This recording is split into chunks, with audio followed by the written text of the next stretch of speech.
podcast တစ်ဖက်တစ်ဝေးသဘာဝရဲ့အကျိုးကြောင့်တရားမှန်သုံးဆန်းနေကဟန်ကြဟန်ဒီမှန်မှုလာပြညကပေါ်ကျူးခဲ့တယ်လောကပြည့်ကျဲ podcast တစ်ဖက်တစ်ဝေးသဘာဝရဲ့အကျိုးကြောင့်တရားမှန်သုံးဆန်းနေကဟန်ကြဟန်ဒီမှန်မှုလာပြညကပေါ်ကျူးခဲ့တယ်ဒီနေ့မောင်နဲ့နမချစ်ကြသူတို့မလွယ်ကံသံမွန်တစ်ပဲမြစ်ကြတော်ပွဲနေလွယ်ကြတယ်စိတ်နဲ့ချစ်အချင်းနဲ့ချစ်ဘယ်သူတွေပြရှိသလဲမဒီကံဒီမှန်ဒီကံကြည့်ကြသိရမယ်ဆိုကောင်းဝင်ပဲသုံးဆန်းနေကဟန်ချဒီမှန်လာပြညကပေါ်ကျူးနေတယ်ပြင်းမငုတ်တို့ရဲ့လာပြည့်ညပြင်းမငုတ်တို့ရဲ့လာပြည့်ညမှန်ပါတယ်ခင်ဗျာပြင်းမငုတ်တို့ရဲ့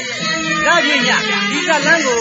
ပြင်းမငုတ်တို့ဇလန်းကမွေးဖွားပေးလိုက်ခြင်းဖြစ်တယ်လို့ကျွန်တော်ဂီတစာဆိုကိုခင်မောင်ဝင်းကအမိုင်းလေးတာဝန်ရဖတ်မှန်ဖန်တီးတင်ဆက်ထားခြင်းဖြစ်ပါတယ်ပြင်းမငုတ်တို့ဇလန်းကိုနာတော်တာရှင်ပြည်သူတိုင်းရင်လိုက်ခတ်တံများဖြစ်ခဲ့ရတယ်လို့ပြင်းမငုတ်တို့ရဲ့လာပြည့်ညဇလန်းဒီလေသောတာရှင်များရဲ့ရင်လှိုက်မောပွယ်အထိဖြစ်စေပါမယ်လို့ဒီဇလန်းမှာအဓိကပါဝင်လှုပ်ရှားကြတဲ့မဖောက်ပြန်သောသစ္စာရှိဂီတလူပညာရှင်များကတော့ပြည်သူအစိုးရကင်းသရထွန်းရင်ဂီတစာဆိုကိုခင်မောင်ဝင်းဒေသရှင်ပြင်ပြင်ထွေးခေါ်ယူဒေသရှင်ကျော်ဝင်းအောင်ဒေသရှင်ကြာကုန်မြင့်သိမ့်လိဒေသရှင်ကြာမညသိမ့်ထွန်းဒေသရှင်ကံဝင်းအောင်ဒေသရှင်မောင်မောင်ရှင်ဦးဒေသရှင်မောင်မောင်ကြည်အောင်ဒေသရှင်မောင်တန်းဝင်းအထူးဧည့်သည်တော်များဖြင့်ဂီတစာဆိုအောင်ကျော်တော်ဂီတစာဆိုထွန်းမင်းအောင်နဲ့ဒေသရှင်ခိုင်စပယ်ဒေသရှင်မြတ်တီရာတို့နဲ့အတူပြည်သူချစ်တော်လေးများဖြစ်ကြတဲ့ကိနိုင်ဝင်းမေနိုင်ဝင်းဝင်းကိုကိုထွန်းထွန်းမောင်စော်ဝင်းမောင်မိုးမိုးစံတို့ကပါဝင်အားဖြည့်ထားကြပါတယ်နောက်ခံတေးဂီတကိုဂီတမှုမရောချိန်ဆန်းနဲ့အဖွဲ့ကတာဝန်ယူထားကြပြီးဧဝံဥစ္စာနဲ့ဥခင်ဦးတို့ကအတန်ဖမ်းယူပေးထားကြပါတယ်မဟာသုခမိန်နုပညာထုတ်လုပ်ရင်းမှာခုံးနိုင်ဝင်းကတာဝန်ယူထုတ်လုပ်လိုက်တဲ့ဂီတစာဆိုကိုခင်မောင်ဝင်းရဲ့ပြင်းမငုတ်တို့ရဲ့လာပြည့်ညပြင်းမငုတ်တို့ရဲ့လာပြည့်ညပြင်းမငုတ်တို့ရဲ့လာပြည့်ည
အနာစရာခေါ်တယ်ဟာ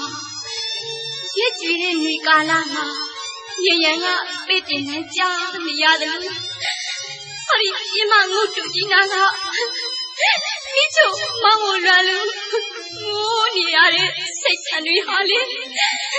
被点看你比我对，早晨娘娘，你为什么有危险的那个？当你让。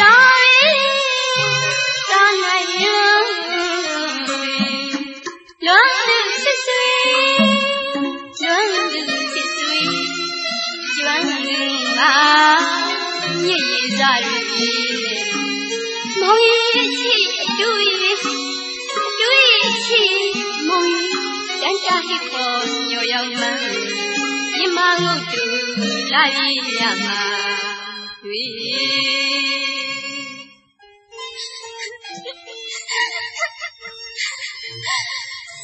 上前娘爷，那大人娘娘要比随便。爷爷所说，你就也我会帮忙耶。见你那声音今日，那面也那样傲高，爹妈我都进那嘛，我是打不落路。你就我要让你追，我要让你。怎么没力？စစ်သားကြီး ဟုတ်တယ်မိန်းကလေးဟုတ်တယ်ကိုကစစ်သားကြီးတယောက်ပါအေးဒါပေမဲ့ဒီလိုညမျိုးရဲ့ဟောဒီပြတ်မှန်ကုန်တူကြီးနားမှာမင်းတယောက်ဘာကြောင့်ရောက်လာပြီတောကတွေရောက်နေရတာလဲမိန်းကလေးရဲ့ဟုတ်ပါရဲ့အကိုရဲ့ဟောဒီပြတ်မှန်ကုန်တူကြီးရဲ့အတူရဲ့ပြိမှန်မောင်မိချိုရောက်လာပြီခေါ်တော့ငါလည်းငိုခဲ့ရတယ်ခေါ်လည်းငိုနေရတယ်နောင်ငိုလေငိုရအောင်ပါပါကိုဘာသူ့ကိုလွမ်းလို့ငိုနေရတယ်ဟုတ်လားသူဆိုတာဘာလို့လဲဟင်သူဆိုတာမိချိုရဲ့အတူပေါ့အတူကမိချိုရဲ့ချစ်သူလေတိုင်းပြည်ချစ်တဲ့အတူဟာအကူတို့လိုစစ်သားကြီးတယောက်ပေါ့အကိုရဲ့ဟမ်သူခုဘာမှလဲဒါပေမဲ့ကိုသူမရှိတော့ဘူးကိုမရှိတော့ဘူးတိုင်းပြည်အတွက်အသက်ပေးလူကြီးအတူဟာဟာဒီပြင်းမငုတ်တူကြီးရဲ့ချင်းရင်မှာ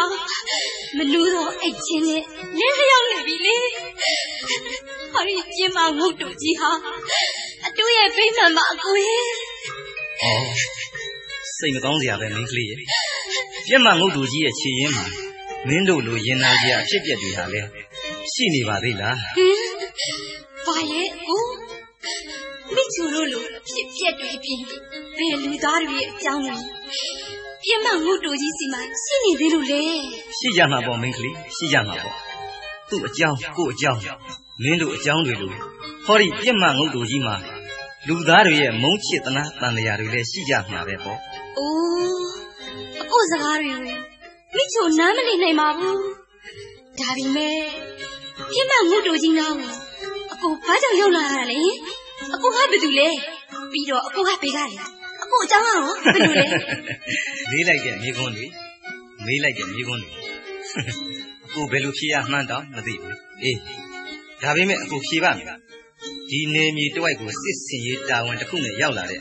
တမတော်သားတယောက်လို့အကိုဘဝကိုနားလည်ထားဟုတ်ကဲ့ကိုဒီလိုကျေရီလာတွေစုံတဲ့အခါမျိုးလပြည့်ညတွေမှာအကိုလာရမယ်မိန်းကလေးရဲ့လာရမယ်ဒီပြင်းမငုတ်တူကြီးရဲ့လာပြည့်ညနဲ့အကိုနဲ့ကဘယ်လိုပတ်သက်နေလို့လဲအကိုရဲ့ပြင်းမငုတ်တူကြီးရဲ့လာပြည့်ညများဆိုရင်အကိုသူ့ကိုစောင့်နေရတယ်သူဆိုတာကအကိုသိချစ်ရတဲ့အငယ်လေးဟုတ်ကဲ့မိဘမဲ့တို့ညီကိုကပြင်းမငုတ်တူကြီးရဲ့လာပြည့်ညမှာဂရိတွေထားခဲ့ကြတယ်ဒါကြောင့်လဲအကိုရောက်လာတာပေါ့ဒါဖြင့်သူကဘယ်မှာလဲသူဘယ်မှာဆိုတာအကိုမသိပါဘူးပြင်းမငုတ်တူကြီးရဲ့လာပြည့်ညမှာဘယ်လိုဂရိတွေထားခဲ့ကြတယ်ဆိုတာမိချိုသိကျင်လိုက်တာမသိရဘူးလားကိုရဲ့ဟင်သိကျင်နေဆိုရင်တော့အကိုပြောပြပါမယ်ဟောဒီလိုကျယ်ရီစုံတဲ့အခါမျိုးလမင်းကြီးတာတဲ့ညတညမှာဟိုးတောင်ကြီးမှာရှိတဲ့တောမရွာလေးကအကိုတို့ဘဝတွေစခဲ့ရတယ်လေ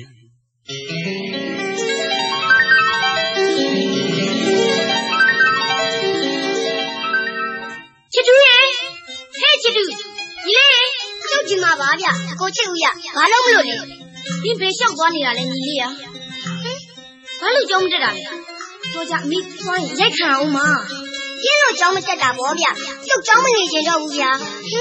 ဖြစ်လို့လဲဟိုဗျာကြောင်းကသိမ့်ပြန်လာနေရတာမဟုတ်ဆိုမှသားဆိုပြီးကျုပ်ကိုအပေါင်းအသင်းမလုပ်ကြဘူးဗျကျုပ်သိရှက်တာလဲဗျဒါပေါ့ညီလေးရတို့မှကအဖေမှမရှိဘူးအမေမို့ဆိုးမကြီးကပြင်ပန်းပန်းအလုပ်လုပ်ကျွေးနေရတယ်မဟုတ်လား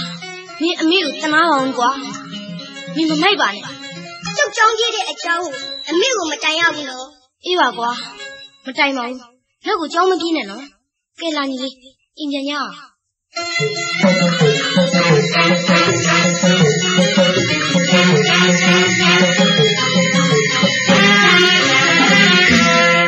ဟဲ့ချူနဲ့ချစ်တူအိုးဒီကလေးတွေဘယ်မှန်းသွားနေကြပါလဲဟဲ့တားရရင်ဟောအမေပြန်လာပြီအမေဒီနေ့ဈေးအောင်လို့ကောင်းရဲ့လားသိရောမကောင်းပါဘူးတားရဲ့အော်ဒါနဲ့မင်းကြီးလေးချစ်ထူးတော့ညီလေးသွားကစားနေရဲ့အမေရဲ့ဟုတ်ပြီအားတို့ထမင်းစားလာပြီညီရဲ့ဘာမှလည်းမစားရသေးဘူးစားရမှာပေါ့တားရဲ့ကဲသွားညီလေးကိုသွားခေါ်ခဲ့အောင်နော်ဟုတ်ကဲ့အမေဟုတ်ကဲ့ဟဲ့မိကြောင်ညီသားအငယ်ကောင်ကမတရားစော်ကားလို့ကျောက်သားမျက်နှာကိုကြည့်ပါဦးဟဲ့ချစ်ထူးဘလို့ဖြစ်တာလဲဟဲ့တန်ကြောင်းကကျွန်တော်ကိုရန်စပြီးရှင်နဲ့ကြောက်လို့ကျွန်တော်တို့တက်ကြတာပါအမေကျမတောင်းမှပါတယ်မချစ်စီရဲ့ကျမသားတွေကိုကျမဆုံးမပါမယ်ဆုံးမပါနောက်ဒီလိုကလေးကဝမွဲပြီးရွာထဲမှာနှုတ်မထားနဲ့နောက်တစ်ခါဆိုရင်တကြီးကိုတိုင်နဲ့ချစ်စုတဲ့မှတ်ထားအစုလည်းရှိတယ်ဟဲ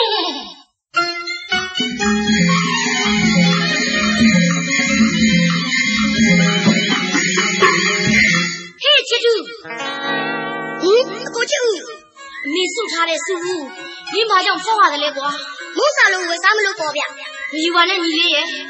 တို့ညီကိုနှစ်ယောက်ကိုရှင်ပြုဖို့အမေကလေပြင်မမစုထားတာပါကွာအိုးမရဘူးယူရမှာပဲမယူပါနဲ့ညီလေးရဲ့မယူပါနဲ့ပိတ်မပေးဘူးရာမပေးဘူးမမိတ်ပါနဲ့ညီလေးရာမယူပါနဲ့နော်ယူမယ်မပေးဘူးအနာမကနဲ့တော့ကွာကတ်ငါတော့ချောင်းကျူးပါပြီဒီမှာကြည်သန်းကြီးလေ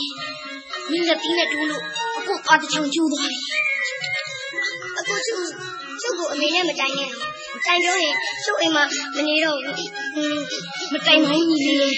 အခုစိတ်ဆိုးအောင်ဒီဘဲမှာမသွားနဲ့နော်ပြီးတော့အမိစီကိုလည်းပြန်ထားလိုက်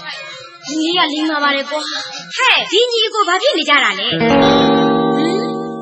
ကျူးနင်ပါစံမှာလဲတွေးနေနေပါလားသားရဲ့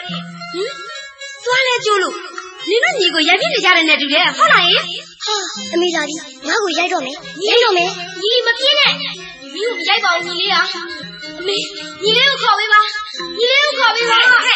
သားအော်မသွားနဲ့သားရဲ့မပြေးနဲ့ညီလေးမပြေးနဲ့ညီလေးသားရဲ့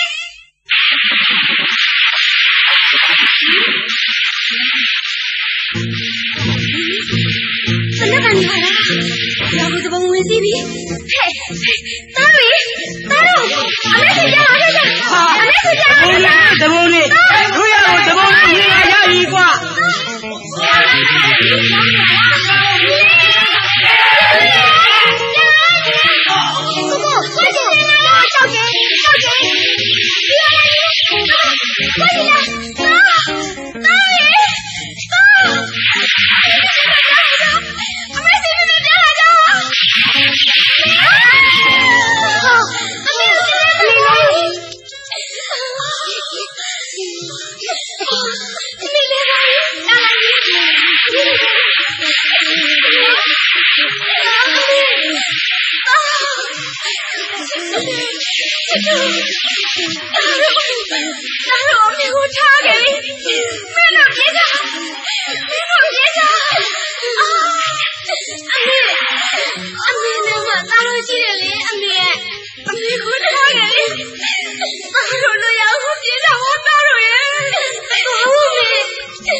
အမေတို့ကစားတာဘာ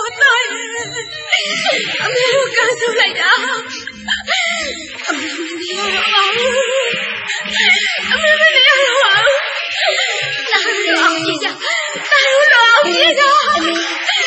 မေကျွန်တော်တို့ကြည့်မသွားပါနဲ့ကြည့်မသွားပါနဲ့ဘယ်မသွားပါနဲ့အမေစကားကိုရအောင်အမေဒီလိုနဲ့ခွေရတော့နဲ့တာတော့ရဲ့ခွေရတော့အမေကျွန်တော်တို့ညီကိုဘယ်လိုအကူကြီးနေရမှာလဲအမေအမေဒီလိုမနေကြတော့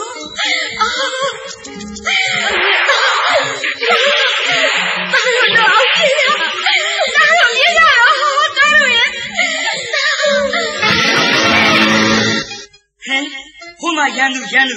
ဒီကောင်ဒီဘက်ကိုပြေးလာပြီဟောတင်းငုတ်တို့ကြီးစီကိုပြေးပြီးကာလာယူနေပါလားငါလည်းတင်းငုတ်တို့ကြီးစီကိုအရောက်ပြေးပြီးနေရာယူမှပဲ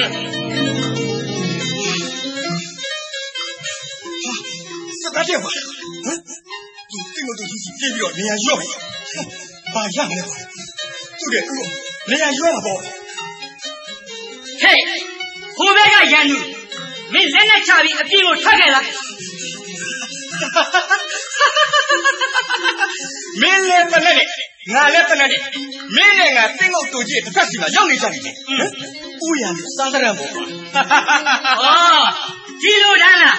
အေးလေမင်းသာသတိမလွတ်စေနဲ့ပေါ့ကွာငါတို့ကပြည်သူတွေအတွက်အသက်ပေးကာဝယ်နေတဲ့မျိုးချစ်တတ်မတော်သားတွေကွာမျိုးချစ်တတ်မတော်သားတွေအစ်နဲ့စစ်မှာမတရားတာဆိုတာမရှိဘူးကွာအားလုံးတရားတာကြီးအေးဒါပေမဲ့ရှုံးနိုင်ဆိုတာရှိအဲ့ဒါမင်းသိမှာပေါ့ကွာလာညီကြာမြင်မလားအခုကျွန်တော်တို့ပဲသွားချမှာလေအခုချီဦးနဲ့ဒုတိယပေါ့ကွာဘယ်ပဲရောက်ပေါ့ကျွန်တော်အမေကိုသိအောင်နေရပဲအကိုရဲ့ဒီပါလေလေးညီငွေခုငိုခြင်းလာညီဟောမလဲနေရတယ်လက်ရောအောက်ကတင်းတူရင်းအခုတို့ခဏသွားကြအောင်နော်ဟုတ်ကဲ့ကောင်လေးရကြတာတင်းတူကြီးရဲ့တစ်ဖက်စီတနက်ကြီးနေနဲ့လူရောက်ပါလားဟေးမင်းတို့ဘယ်ကိုသွားရမှာလဲကွာကျွန်တော်မဖမ်းပါနဲ့ဦးရဲ့ကျွန်တော်တို့ရွာကိုတပုံဝင်စည်းလို့ကျွန်တော်တို့ထွက်ပြေးလာကြတာပါကျွန်တော်တို့အမေလည်းအနမ်းမလို့သိပါရဲ့ကျွန်တော်တို့မဖမ်းပါနဲ့ငါတို့ကြောင့်ဒုက္ခရောက်လာတဲ့ကလေးမျိုးပါလားနဲ့လေကွာဒီကလေးနှစ်ယောက်ရဲ့ဒုက္ခကိုမင်းလက်တွေ့မြင်ရပြီမဟုတ်လားအိုးမင်းဘာတွေပြောငါဟာလူသားတယောက်ငါမှလည်းကျင်ညာတတ်တဲ့နှလုံးသားရှိပါတယ်ကွာဒီတော့မိဘမရှိတော့ရဲ့ဒီကလေးမျိုးကိုငါတာဝန်ယူငါစောင့်ရှောက်မယ်ငါခေါ်သွားမယ်မင်းပြလို့ငါပြေသွားရင်လည်းသူတို့နှစ်ယောက်ကိုမင်းကဆက်ပြီးကြောင်လိုက်တယ်ကဲလာကလေးဘာမှမကြောက်ကြနဲ့ဦးစီလာခဲ့ကြနော်ဦးနဲ့လိုက်ခဲ့ပြီတော့နော်ဟေးမသွားနဲ့ရက်လိုက်မင်းကိုငါပြစ်လိုက်မယ်ပြစ်လိုက်ပါလို့မင်းကငါပြောခဲ့ပြီပဲငါရင်မှာခံစားရလို့ငါသေသွားရင်မင်းပြောတဲ့အချက်သမားတစ်ယောက်မိုက်လက်စသုံးပြီးလို့ယူဆလိုက်ဒီကလေးတွေကိုတာဝန်ယူလိုက်ပေါ့ကွာမင်းကိုငါမပြည့်ရတော့ပါဘူးကွာငါလည်းမင်းလိုပဲကျင်နာတတ်တဲ့နှလုံးသားရှိတဲ့လူသားတစ်ယောက်ပါကွာဒီကလေးနှစ်ယောက်ကိုငါမွေးပြရစီကွာမွေးပြရစီဒီလိုနဲ့မလုပ်နဲ့လေကလေးက2ယောက်မင်းနဲ့ငါကလည်း2ယောက်အဲ့ဒီတော့တယောက်စီတာဝန်ယူကြတယ်ပေါ့အေးကောင်းပြီဒါဖြင့်အကြီးကောင်လေးကိုငါမွေးစားမယ်ကွာအေးဒီလိုဆိုငါကအငယ်ကောင်လေးကိုခေါ်သွားမယ်ကဲကျွန်တော်ညီလေးကိုကျွန်တော်ညီကိုမခွဲပါနဲ့ဦးရဲ့ကျွန်တော်ညီကိုမခွဲပါနဲ့စိတ်ပါကလေးရဲ့စိတ်ပါသားတို့ကိုဦးတို့ကမခွဲရင်ပါဘူးကွာမင်းတို့ကိုကောင်းကောင်းမွန်မွန်စောင့်ရှောက်ထားရင်လို့ပါကွာစိတ်ပါကလေးရ ကျွန်တော်ရေးသွားပါနဲ့တိတ်ပါတော့တိတ်ပါတော့ခလေးတို့ရတိတ်ပါတော့မင်းတို့ညီအကိုတစ်ချိန်ကြပြန်တွေ့ကြမှာပါကဲလာခလေးလာ你也记住呀我တို့လည်းလိုက်ပါလေဒီမမနီနော်အကိုချစ်တို့ညီကိုခွဲရတော့မယ်ဒါပေမဲ့ကြီးရဲ့ဟောဒီလူကောင်းနေမှာကျက်အများကြီးနဲ့ဇမီးအားနေတဲ့ခုလိုအချိန်မျိုးမှာဒီသူ့တို့ကြီးစီကိုညီလေးပြန်လာခဲ့တော့အခုဆက်ဆောင်နေပါမယ်ညီရဲ့အခုဆက်ဆောင်နေ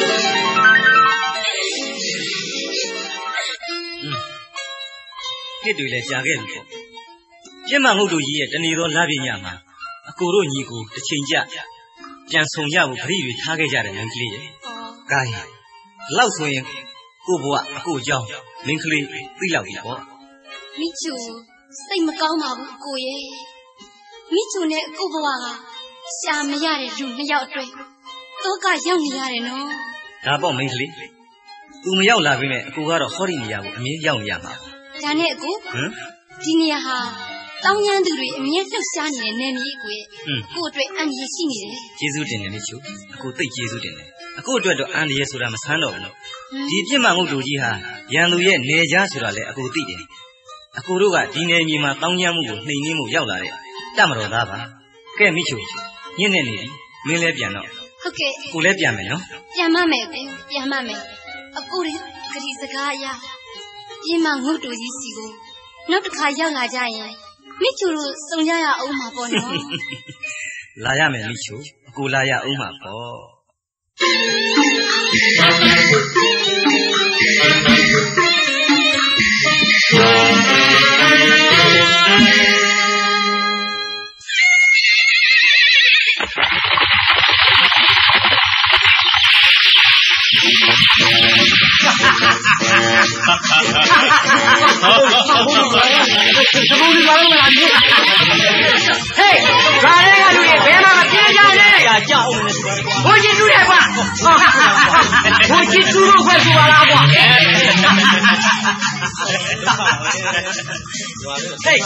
嘿，大佬，这鸡嘛不是牛？哎，这不阿三呢？你要个是鸡呢？抓那个驴，阿鲁靠呗。高米不是牛，高米。这家不挂，那要我说你们没讲的，你住的话，我看了那个，我看了怎么样？鸡嘛不是牛，那鸡肉就看了个，好鸡肉，俺肉细好标啊。ကျွန်တော်အားလုံးဆောင်ရွက်ပေးပါမယ်။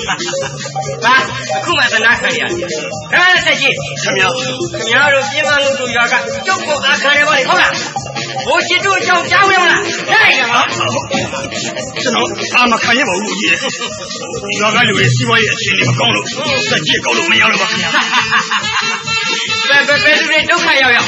ချစ်တို့ကိုတစ်နေ့တခါဆက်ကြည့်ပြရမယ်ဆိုတာသိတာနဲ့။ကြိုက်ပါ။ကြောက်ပါပြီဘိုးကြီးနော်ဒီလုံးမပြတ်စေအောင်ဗျာဟောဒီမှာရောက်လာကြတဲ့ရွာတော်တွေမေးကြည့်ပါခင်ဗျာမေးကြည့်ပါခင်ဗျားတို့ရွာကလူတွေဘသူအားကိုရှိလို့ကျုပ်ကိုအားခံရတယ်စက်ကြီးမပွင့်ရင်ခင်ဗျားတို့တရွာလုံးကြားကြသွားမယ်ဆိုတာခင်ဗျားတို့မသိဘူးလားချစ်တို့အကြောင်းသိရမလားသိပါလေဘိုးကြီးရဲ့ကျွန်တော်တို့စီးပွားရေးကြက်တဲလုံးလို့ပါကဲငါလှုပ်လိုက်ရကြောခင်ဗျားတို့ကြက်တီးတာနဲ့ကျုံနဲ့မဆိုင်ဘူးဘာဆိုင်လို့လဲအားခံအောင်ကွာမလီကွာကြောက်ပါပြီကြောက်ပါပြီခင်ဗျားတို့ကျင်းမငုတ်တူရွာကလူတွေအားလုံးမှတ်ထားရမှတ်တာကျုပ်ကိုစိုက်ကြီးမပြီးရွာကိုမင်းနဲ့ရှိုးပြီးမယ်ရှိုး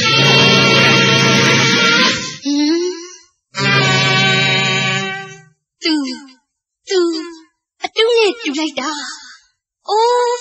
သူအတူမဟုတ်ပါဘူးသူကတပုံဘူးချစ်ကျူးပါဒါပေမဲ့ငါချစ်သူအတူနဲ့တော့တတိယတဲ့ခွင့်မရအောင်တူတယ်လူမရှာနာမည်မရှာဆိုတာဒါမျိုးထင်တယ်သူအတူနဲ့တူမှတူတတ်ပလေတယ်ငါချစ်သူအတူကတိုင်းပြည်အတွက်အသက်ပေးခဲ့တဲ့အာဇာနည်တယောက်ဒင်းက ပြည်သူတွေကိုဒုက္ခပေးနေတဲ့ရက်ဆက်ကြမ်းကြုတ်တဲ့တပုံဘူးငါချစ်သူကအတူဒင်းကတပုံဘူးချစ်သူလူချင်းတော့တူပါရဲ့ခံယူချက်ချင်းကမတူဘူးအခုပဲကြည့်လေစက်ကြီးမပေးလို့ရွာကလူတွေကိုနှိမ့်ဆက်နေလိုက်တာအတူကိုစားသိရှက်ဖို့ကောင်းတယ်ဒင်းကဲပါဖတ်တာနောက်ကိုမှတ်တာကြားလားကျုပ်ကိုအားခိုင်းရင်ခင်ဗျားတို့တွေအားလုံးသိဦးမယ်လူစွမ်းကောင်းတပုံကိုကြီးဘိုးကြီးတူးဖြစ်မှာရဲ့ဟဲ့မိန်းကလေးမင်းကဘယ်ကလဲမင်းကငါ့ကိုဒီလိုမေးရတာကျင်းနဲ့အားကိုပြီးရွာလူတို့ကိုနှိမ့်ဆက်နေလိုက်တာဒါဘိုးကြီးတူးရဲ့တတိပေါ့လေအလားအာကကောင်မလေးပါလားငါ့ကိုဒီလိုပြန်ပြောဝင်တာနင်တယောက်ပဲရှိသေးတယ်မင်းကဘူးလဲကျမနာမည်မိချိုပါတယ်ဘိုးကြီးတူးတရွာလုံးကရှင့်ကိုကြောက်နေရလို့ကျမကလည်းကြောက်ပါတယ်ဒါပေမဲ့ကျမအသိတရားကရှင့်ကိုမကြောက်ဘူးရှင့်ဟာအယူဝါဒဇိုးတွေကိုလက်ခံကျင့်သုံးနေတဲ့တောင်းရလူအာကကောင်မလေးပါလားငါနဲ့တွေ့ခဲ့ဘူးတဲ့လူတွေထဲမှာမင်းဟာတတ်တည်ရှိဆုံးပဲဟဲ့ဒါကြောင့်ကျမကရှင့်ကိုကြောက်စရာမဟုတ်ဘူးလို့ဒီတော့ရှင်ဒီရွာကလူတွေကိုနှိမ့်ဆက်လို့အားရတာရှင့်ကြတော့ကဲနေငါပါကိုရိုက်ဝင်လေဟုတ်လားမင်းဟောဒီတနာနဲ့ငါပြည့်ချင်တယ်ချစ်တယ်လေစမ်းပါရှင်စောက်ဝင်ကျမသိရဲပါတယ်တို့ဘူးကြီးကိုဆိုရတဲ့ဟာဒီကောင်မကိုရှုံတော့ဟဲ့တိုင်မောင်မလုံနဲ့မင်းနောက်ဆုံးလိုက်စမ်းငါဆိုတဲ့အကောင်ဟာအားလုံးအပေါ်မှာအနိုင်ယူခဲ့တယ်ဒီတစ်ခါတော့ငါရှက်တယ်ကွာရှက်တယ်ဒီတစ်ခါငါအလှနဲ့တူပါတယ်ကွာငါသိရှက်တယ်ကွာကဲမင်းတို့အားလုံးစခန်းကိုပြန်လိုက်ခဲ့ကြလာကြမယ်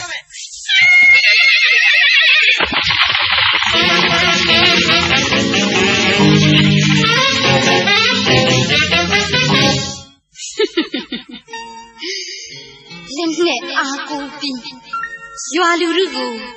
နှိမ့်ဆက်နေလိုက်တာဒါဘိုးကြီးတူးရဲ့တတိပေါ့လေကျမနာမည်မိချိုပါတယ်ဘိုးကြီးတူးဒီတရွာလုံးကရှင့်ကိုကြောက်နေရတယ်လို့ကျမကလည်းရှင့်ကိုကြောက်ပါတယ်ဒါပေမဲ့ပေါ့လေကျမယုံကြည်ခြင်းနဲ့ခံယူချက်ကမကြောက်ဘူးဒီမှာဘိုးကြီးတူး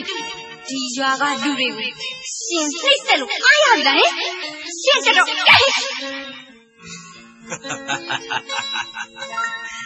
မိချို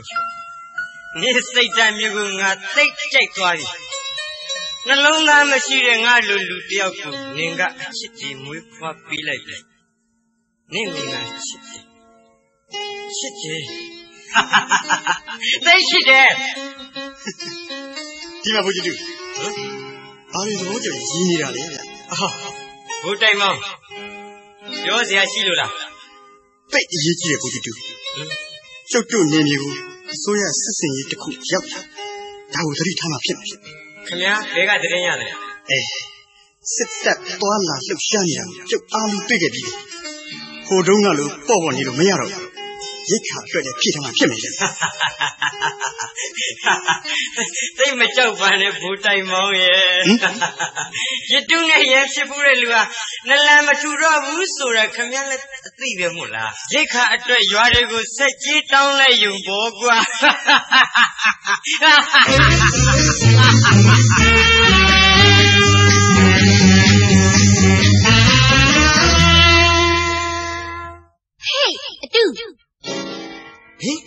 နင်ငါ့ကိုအတူလို့ခေါ်သလားနင့်ကိုငါမခေါ်ဘူးခုနနဲ့ငါ့ကိုအတူလို့ခေါ်တာငါတိတိကျကျကြားပါတယ်မိချိုရဲ့ဟုတ်တယ်လေအတူလို့ခေါ်တာနင့်ကိုခေါ်တာမဟုတ်ဘူးကောင်းငင်ငါလာမင်းကြီးရဲ့ဟောဒီတင်းငုတ်တူကြီးရဲ့ပြီးတော့ခုလိုငါတယောက်တည်းရှိတဲ့နေရာမျိုးမှာငါ့ကိုမခေါ်လို့ဘယ်သူကအတူလူခေါ်မှလဲလို့နင်မသိတဲ့ငါချစ်သူအတူကိုခေါ်တာပေါ့ချစ်တူရဲ့နင်မှာချစ်သူရှိတယ်ဟုတ်လားရှိတာပေါ့နင်နဲ့ရုပ်ချင်းခွဲမရအောင်တူတဲ့ချစ်သူငါမှရှိခဲ့တယ်လေဘာသူဘယ်သူလဲအခုမှလဲဘာကြောင့်များဒီလောက်ဒေါသတွေကြီးနေရတာလဲကိုချစ်တူရဲ့မိချိုရဲ့အတူဟာလေ တိုင်းပြည်ကိုတိတ်ချစ်တဲ့စစ်သားကြီးတယောက်ပါဒါပေမဲ့တိုင်းပြည်အတွက်အသက်ကိုပေးလို့ရင်းနဲ့ဟောဒီပြင်မငုတ်တူကြီးချစ်ရင်မှာကြာဆုံးခဲ့တဲ့မြို့ချစ်အာဇာနည်တူပါဟောဒီပြင်မငုတ်တူကြီးဟာအတူရဲ့ပြိမှန်ပေါ့ဒါကြောင့်မိချိုသူ့အတွက်တော့ကားတွေရုပ်ခဲ့ရပါတယ်မိချိုနင်းဘွားကငါနားလဲပါပြီမိချိုရဲ့နင်းငါနဲ့မှဆုံတတ်ပလိကွယ်နင်းချစ်သူအတူလိုပဲနင်းကိုငါ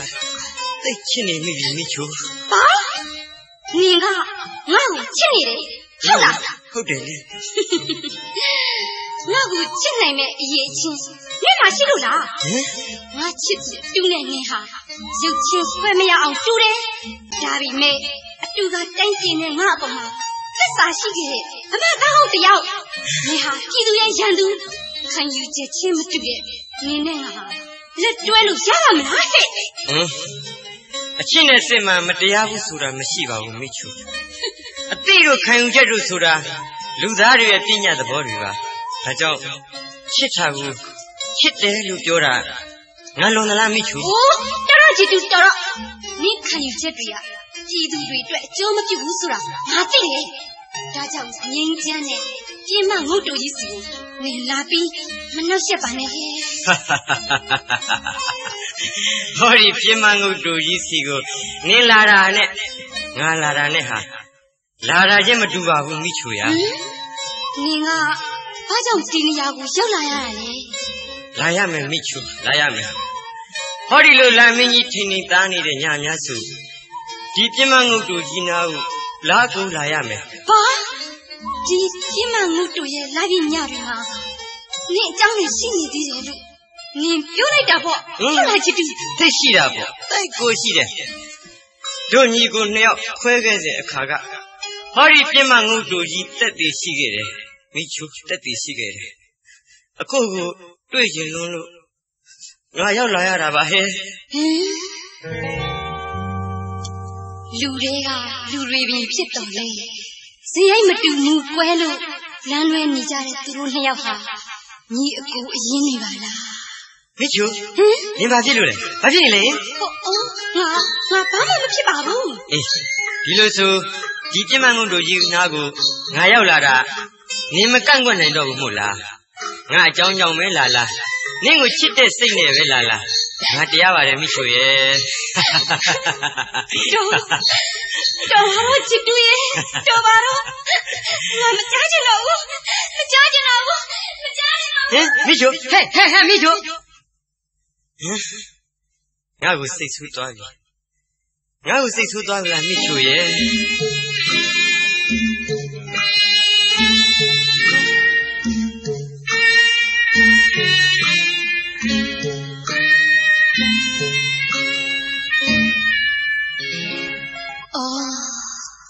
ချစ်သူသူ့ရဲ့အရင်ဘဝအတန်ရစမရှိနိုင်နေပါလားပြီးတော့သူကငါ့ကိုချစ်နေတယ်တဲ့တကယ်တော့သူ့ဘဝဟာတနာစရာပါလားဟဲ့မရှိရှင်အခုစစ်သားကြီးဘယ်တော့မှရောက်နေတာလဲအကိုရဲ့တွေးကြုံအဆွေးလွန်နေတဲ့မိချိုရဲ့စိတ်ကူးရင်အိမ်မက်ကလေးကိုမဖြက်စီးခြင်းလို့မေးကြည့်နေတာပါအကူရောက်နေတာကြားပါလားအကူကစစ်သားကြီးဆိုပေမဲ့စကားတွေကကြပြဆန်လာပြီလားထားပါတော့မိချိုရဲ့ထားပါတော့အကူမိချိုစီလာလဲတာပါဒါဖြစ်ရင်အကူမိချိုကဘယ်လိုအခမ်းမှာလဲအကူလည်းမသိဘူးလေမိချိုလည်းမသိဘူးလေ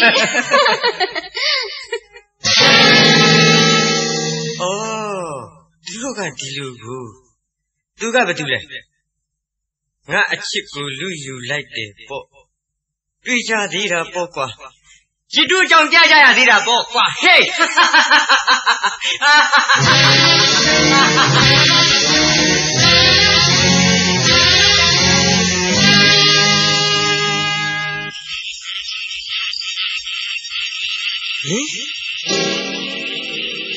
ပြမငုတ်တူကြီးနားမှာစစ်သားတယောက်သူကဘာတူလဲ လက်ဆက်တတ်တော့ဟိုတနေ့ကမိချူနာမှာတွေ့ခဲ့တဲ့သူပါလားမင်းနိုင်ငံနဲ့တွေ့ကြသေးတာပေါ့ကွာငါလက်ကိုဖမ်းသွားပြီဟင်ရန်သူပါလားအေးမင်းဘာတတ်နိုင်ပြီလေကွာငါဖိတာကိုမှန်ပြောလားမင်းကငါတနက်နဲ့ချိန်ထားတယ်မင်းဘာလုပ်လဲမင်းဘယ်ကလဲမိချူနဲ့ဘယ်လိုပတ်သက်တယ်လဲငါအကြောင်းကိုမင်းသိဖို့မလိုဘူးထင်တယ်မင်းငါ့ကိုအနိုင်ရနေပြီပဲမင်းကြိုက်တယ်လို့လုပ်လိုက်ပေါ့ကွာအေးကောင်းပါတဲ့ကောင်းပါလားကွာမင်းချစ်ချူမပြင်းနဲ့မလုပ်နဲ့ဟင်မိချူမှားကုန်တော့မယ်ကိုတို့ရဲ့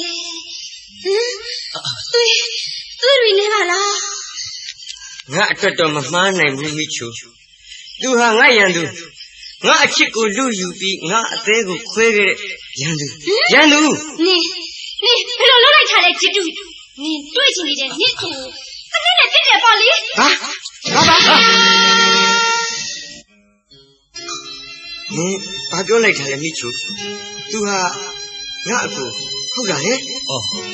သူကအကိုတွေ့ချင်နေတဲ့ညီလေးဟုတ်လားမိချူဟုတ်ပါတယ်ကိုတို့ရဲ့ဟုတ်ပါတယ်လာပညာရဲ့ပြင်းမငုတ်တူနာမှာတူကိုတူခရီးစကားအရာလာစောင့်နေကြတယ်အကိုတို့ညီကိုနှစ်ယောက်ရဲ့ပါအကိုညီလေးချစ်ထူးဟာတပုံမူချစ်တူးတစ်ဖြစ်လဲနေပါပေါ့လားဟုတ်တယ်ခမည်းပြောတဲ့ချစ်ထူးပါဒါပေမဲ့ခမည်းဟာကျွန်တော်အကိုချစ်ဦးလို့ဘယ်လိုပြောရမှာလဲမိုက်လိုက်တဲ့ညီလေးအခုချိန်ထိမင်းဘဝဟာမိုက်နေတော့မှလားတို့ညီကိုနှစ်ယောက်မသေးလို့ပြန်တွေ့ရပြီနဲ့အကိုရင်နာရတယ်ညီလေးရင်နာရတယ်ဟောဒီမှာကြည်စမ်းမင်းငငယ်တုန်းကထိုးလို့ကျူးသွားတဲ့သွားတစ်ချောင်းတန်းရလေအကိုကျူးဟုတ်တယ်ညီလေးအကိုဒီနယ်ကိုစစ်စင်းနဲ့ရောက်လာတဲ့တတ်မလို့သားတယောက်ပါလားပြီးတော့မိချွေရဲ့အချစ်ကိုလည်းအရယူထားတယ်ငါဘယ်လိုလုပ်ရမလဲချစ်တူမင်းမတက်ခံရပြီညီလေးမင်းနဲ့အကိုပြန်တွေ့ရပြီနဲ့ခွဲကြရအောင်မှာပါညီလေးရဲ့ကျွန်တော်တို့တည်းမတွေ့ကြရရင်ကောင်းတာကိုခုတော့လူသားပွဲတွေကျွေးကြရအောင်မှာပါလားဟာလူသားပွဲမဟုတ်ဘူးညီလေးလူသားပွဲမဟုတ်ဘူးအမှားကိုဝင်ချလိုက်ရင်ပြည်သူကကြည်ပြူမှာပါကွာတော့အကိုတော့ကျွန်တော်မကြားချင်ဘူး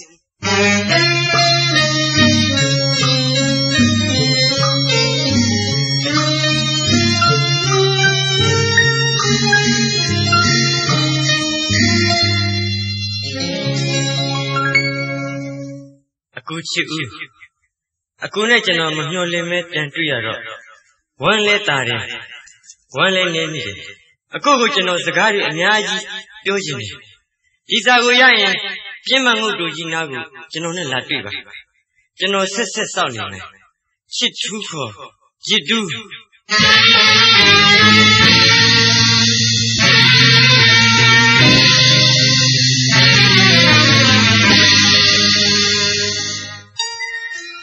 ဟဲ့ညီလေး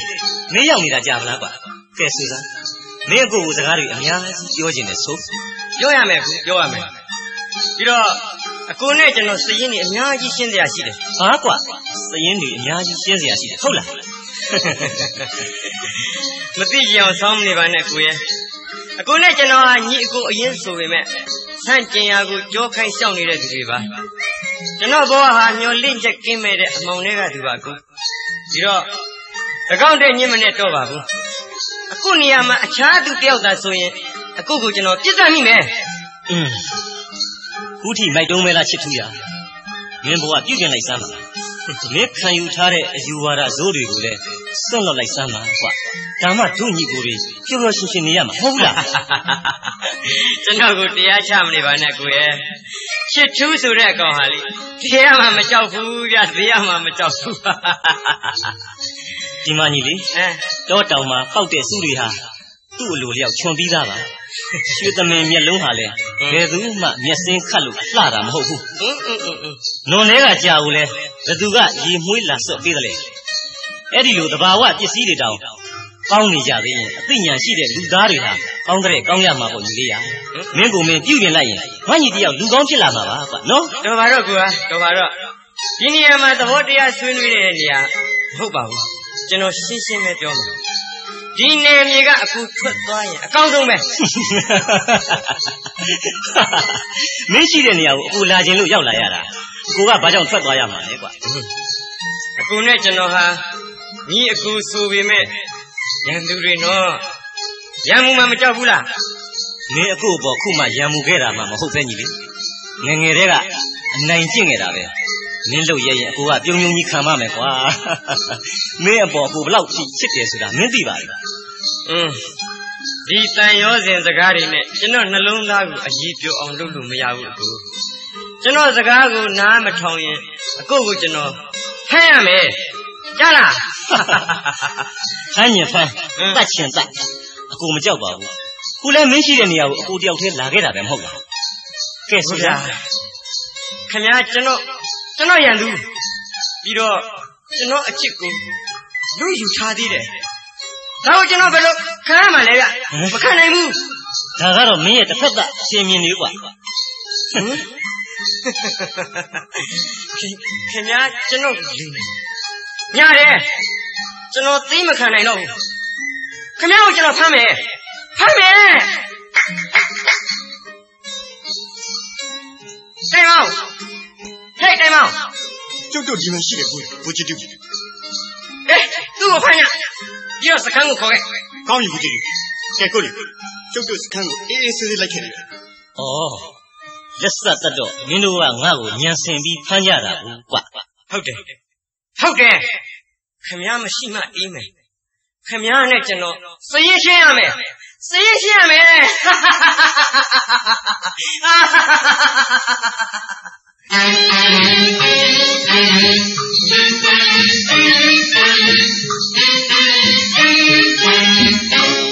ဒီမှာဘိုးကြီးတူခေါ်လာလိုက်တိုင်မောင်ခင်ဗျားဖမ်းခတ်လိုက်တဲ့မိချူဆိုတဲ့မိန်းကလေးကျုပ်တို့ခေါ်လိုက်ဟောဒီမှာ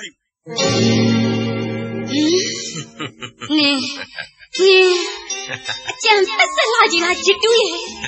ဒီအပြုံမျိုးနဲ့ငါအချစ်ကိုရမလဲလားမရလို့ရတဲ့နီးနဲ့ခေါ်လာရတာပေါ့မိချူရဲ့ဒီတခါတော့နေငါ့ကိုလက်ထပ်ပါမယ်ဆိုတဲ့ဂရိကိုငါလိုချင်တယ်ဒီမဲ့ချစ်တူး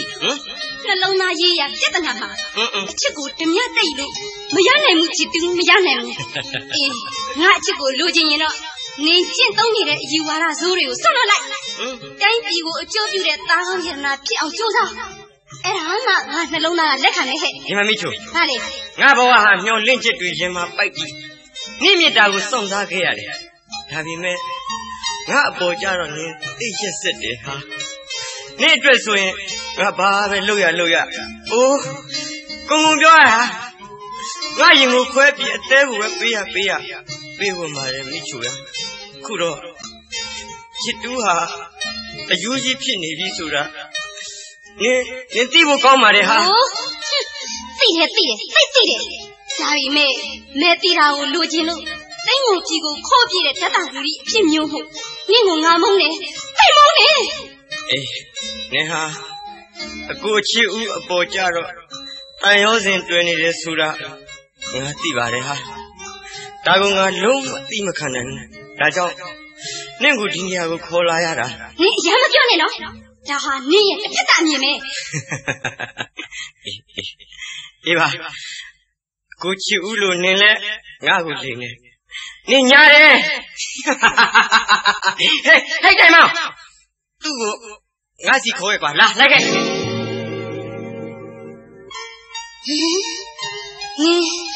အကိုချစ်ဦးကိုဖမ်းထားလိုက်ပြီအိုးမိတ်လုံးကြီးလာချစ်တူရဲ့တွင်တူပြီးမိုက်တယ်လို့ဆိုခြင်းဆိုငါအချစ်ငါအမြင်ငါတရားတယ်ဟဲ့ညီလေးချစ်တူ ပြစ်မဲ့တဲ့မိချိုကိုမင်းဘာကြောင့်ဖမ်းလာရတယ်လဲညီလေးရငါ့ကိုတတ်ချင်တတ်လိုက်မိချိုကိုပြန်လွတ်လိုက်ပါကွာအခုချီဦးမိချိုကြောင့်အခုလိုဖြစ်ရတာမိချိုစိတ်မကောင်းပါဘူးဘယ်နဲ့လဲမိချိုနင့်ကိုငါနောက်ဆုံးမေးမယ်နင်ငါ့ကိုလက်ထပ်မလားငါအချစ်ကိုလက်မခံဘူးဆိုရင်တို့ညီကိုတွေလူသက်ပွဲနှွှဲရလိမ့်မယ်မင်းဘာကြောင့်ဒီလောက်စိတ်ရိုင်းနေဝင်နေရတယ်လဲချစ်သူငါသေရမှာမကြောက်ပါဘူးဒါပေမဲ့မိချူအပေါ်ကိုတော့မင်းအထင်မလွဲပါနဲ့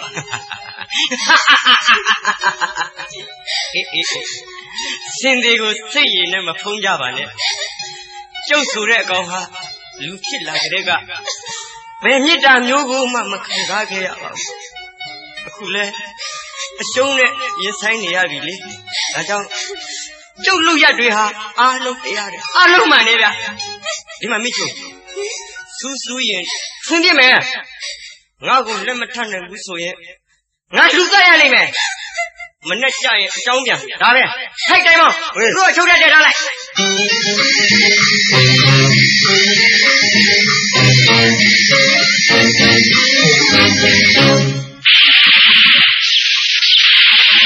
耶！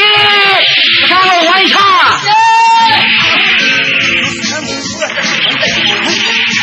我知道，就你俺没看人家。就给嘛一夜不带梦，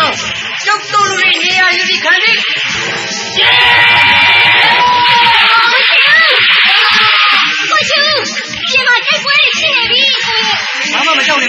妈妈没叫你，不如在这个风山我问带你了。我在爷爷奶奶家里穿盖的，我妈这么多的瓜。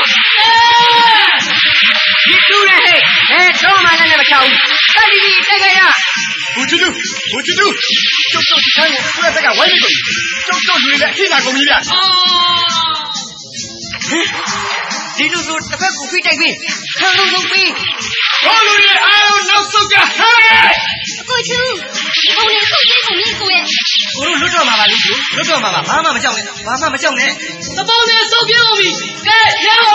是看跟前方下嘿，然后我去请武下降，好个下，人家对的3月3日弄了对。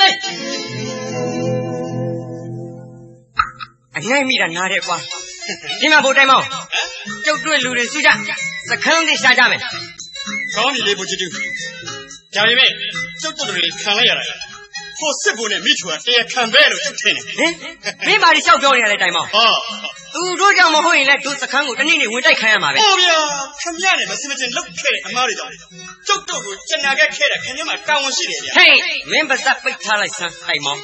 မင်းကငါ့ကိုတော့ပြန်ဝေဖန်တယ်ပေါ့ကျုပ်ကအမှန်တရားကိုပြောနေတာဗျာကဲကွာပြောင်းပါဟင်ကဲ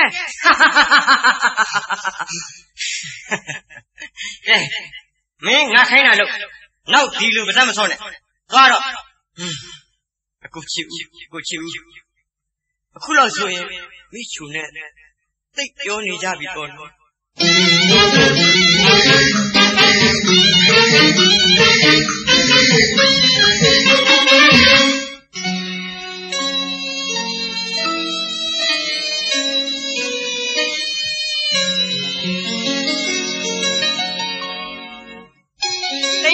တဏီယာမတလန်းကြီးပြေးလာပြမငုတ်တို့ကြီးရဲ့ချစ်သူရှိတဲ့ဒီနေရာသစ္စာအကြောင်းတရားမဲ့သွားမြစ်တာကောင်းမှလေးတဲ့သူသမျှသူ့ဘဝနှချာသူ့ပါတော့လေကျန်လာဆုံးလာပြီးညမှာချစ်ရသူသိပြီကဒီမှာမှုလာပြီးညတဲ့ခါအိုးမိချုံဟောဒီလိုလာမင်းကြီးတားနေတဲ့အချိန်ခါမျိုးမှာနင့်ကိုငါကိုလူတတိယနေတယ်ပေါ့ဟဲ့နင့်ကိုငါသိချစ်တယ်ငါဘွားကဖိုးလာမင်းကိုလူချင်းလို့ Zaza Muji near Sada cleaning a loop. Mita Tonda near a poor Muba Michu. Dilu Lavinyama, Nishi met in a holy Timamudu Yisigo. Ratchet out the land and the land in me. Pinuboha. Shitulu Shayaduba, Chia. Shitulu Shayaduba,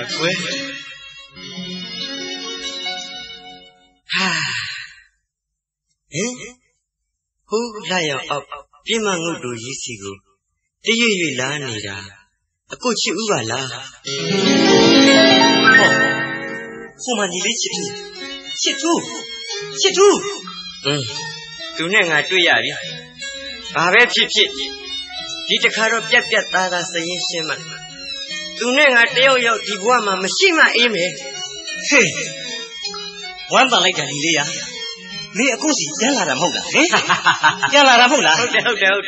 Come out with your twitching Lulu Yolara. Did a car of Kamana. No, so twitching, maybe. Never rejoined a lady. Eh? Hey, come here, see Madonna. See Madonna. Hori Timamu to Jiha. Kamana took it, that Lugu. I can't tell him, Mesura. Mamma, no. My children, Lilia. Me, my children. Me, no, that Yari Yadin. Come here, do a chicken and do it. Took there with that query. I don't. Come out with Machito. Me a tin learning, Lilia. Who met in learning? Teach you my bar, Jim Silla. Teach you Nakuleli. Mamma Papa. Hope a cool Lujoma Malavia. Hey, come here, see Maduna, no? Come here, see Maduna. Come here, and I told like you know, don't let him at the night see it to the Mamina. Yala. Teach you me, Kubo. And then you can see the land here. Huh? Come here, the Nakuda, Yamato. Matoya, took you like Majala. When you say Chana, my swing. Who kind of look up, eh? Toby. Come here, joke.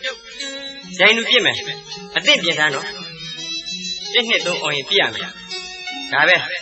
Don't alone that terrible mountain. Nale Mola. Ha ha ha ha. Ni. Don't. Gilly. Can I joke about your bit? Nina go, Pajama Pita like was. Go to the Pita Jule. Go, she got me. Oh, let's start the time on. Time on. Me feel like I go. Get one.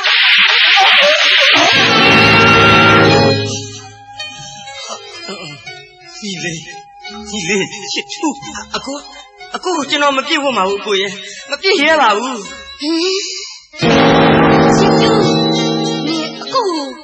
Sit like a boy. I hope to meet you. Oh, when you leave the people. Jaga, Yanu get up. Pima, Piabli, Guye. Micho, Mimala. Dima, Michu. Guru, Niku, Mia Waga, Makonga, Mona, Michu, ye. Ile, Yatu. You cannot do my shiba. Oh, Mega. You know, no, so very. Could look up, man. Can't go on my credit, you know. Come and look on that, Goya. You know, Belu, Kilu Yaro, my ego. Janero. Nido Yamaru, Minduba. Minuma. Mandiari, Tinlu. Minduba, Zingu Yao. A good baby of Ari. Who Matia? I didn't have a Goye. Micho, Yina Luluba. Jinsu, can you see by a book? Your game. Your game, Hola. Who can I go? Pinion, see, get Luha. A sink, Yakina, look. Who by it? He boa, a cool on that, the Yayara. Oh, one that looks home. One that looks home. A good, let Kunoja. Oh, good, they have a boa. Oh.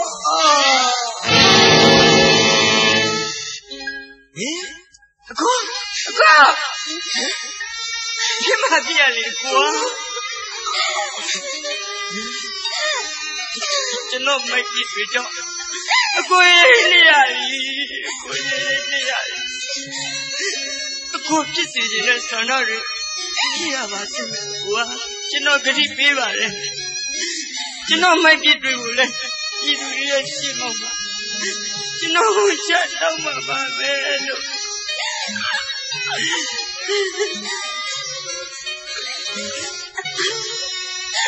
အခုစသားကြီးမိချိုအခုနောက်ဆုံးကြရလိုက်ပါတယ်အခုတယောက်ကောင်းတဲ့သူကလေးရောက်ပါသေးလို့မိချိုဆွတောင်းလိုက်ပါတယ်မကတဲ့ညအပြည့်တွေခွလို့ပါလို့တောင်းမှမှာလားကျွန်တော်လည်းနောက်ဆုံးကြောက်ခဲ့ပါလေဒီတော့ကျွန်တော်ဘဝဤသူတွေရဲ့သိမဲ့အပြစ်ကိုခံယူဖို့ကျွန်တော်သွားပါတော့မယ်အခုကျွန်တော်သွားပါတော့မယ်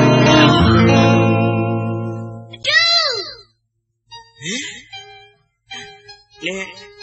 ငါ့ကိုအတူလို့ခေါ်တယ်ဟုတ်လားဟုတ်တယ်လေနင်က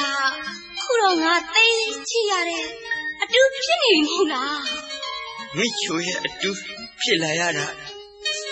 ငါဝန်တာတယ်ဟာဒါပေမဲ့ငါမိုက်ကြည့်တွေကိုပြည်သူတွေရဲ့ရှေ့မှာဝင်ချတော့ကြီးပြူနဲ့ခွင့်လွတ်တဲ့နေမှာငါလေအော်ဒီပြမငုတ်ကိုကြီးနဲ့မိစီကိုငါပါမယ်ဟာအဲ့ဒီအခါမှာ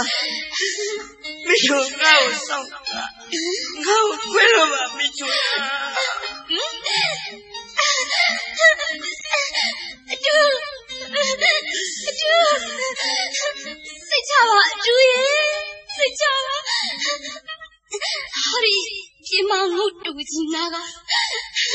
အတူပြန်လာတဲ့အထိမိချိုစောင့်နေပါမယ်စောင့်ပါမယ်အတူရဲ့ဘာလာလူမိုက်ရိုက်တယ်လွယ်မိမ့်မဲလီရွာလူဘဝကူမှာယူလာရပါငါတဲ့အရှင်တို့နဲ့ကိလေသာဝဲမှာသူရရဲ့ကျုံတို့ဒီဝန္တာခနဲ့ဒီဘောကိုမြစ်တာအမိနဲ့ဒီလိုကိုချင်တာဒီရလမ်းမရှိအတိနောင်ငါလုံးမပူရှာလမ်းမရောက်မှလမ်းရောက်ဒီမှာချစ်သူလည်းအပြစ်မယူလို့ပဲခွဲရဖို့ခလားတယောက်တော့ကစောက်သူဒီအောင်မှာလာပညာရေးပြမလို့